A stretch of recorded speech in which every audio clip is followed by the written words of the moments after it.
ଭୁଲରେ ବି ହାଣ୍ଡି ଶାଳରୁ ଏହି ଜିନିଷ ଅନ୍ୟକୁ ଦିଅନ୍ତୁ ନାହିଁ। ଭଗବାନ ଶ୍ରୀକୃଷ୍ଣଙ୍କ ଅନୁଯାୟୀ କୌଣସି ବିବାହିତ ମହିଳା ନିଜ ଘରର 5ଟି ଜିନିଷ କାହାକୁ ଦେବା ଉଚିତ।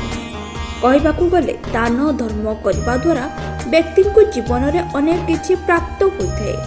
ମାତ୍ର କିଛି ଏପରି ଜିନିଷ ରହିଛି ଯାହାକୁ ବ୍ୟକ୍ତି ଭୁଲରେ ବି କାହାକୁ ଦାନ କରିବା ଉଚିତ ନୁହେଁ, ନଚେତ୍ ଜୀବନ ଉପରେ ବିପଦ ଆସିଥାଏ।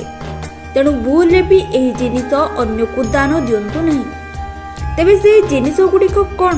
ଆସନ୍ତୁ ଜାଣିବା। ଝାଡ଼ୁ।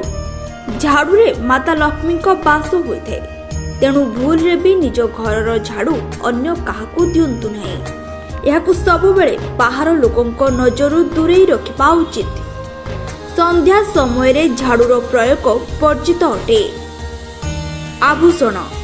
ବିବାହିତ ମହିଳା ଭୁଲରେ ବି ନିଜର ଆଭୂଷଣ ଅନ୍ୟ ସ୍ତ୍ରୀକୁ ଦେବା ଉଚିତ ନୁହେଁ, କାରଣ ସ୍ତ୍ରୀର ଆଭୂଷଣ ସହିତ ଘରର ସୁଖ ସମୃଦ୍ଧି ମଧ୍ୟ ଚାଲିଥାଏ।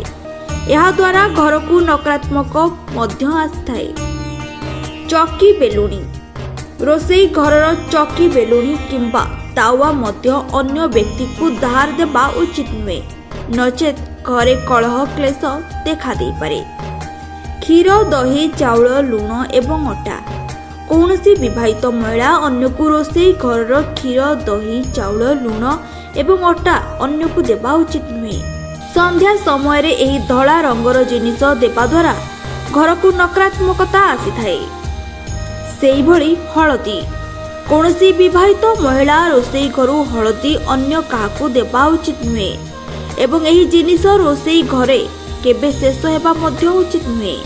ହଳଦୀ ଅନ୍ୟକୁ ଦେବା ଦ୍ୱାରା ମାତା ଅନ୍ନପୂର୍ଣ୍ଣା ଅନ୍ୟ ଘରକୁ ଚାଲିଯାଆନ୍ତି।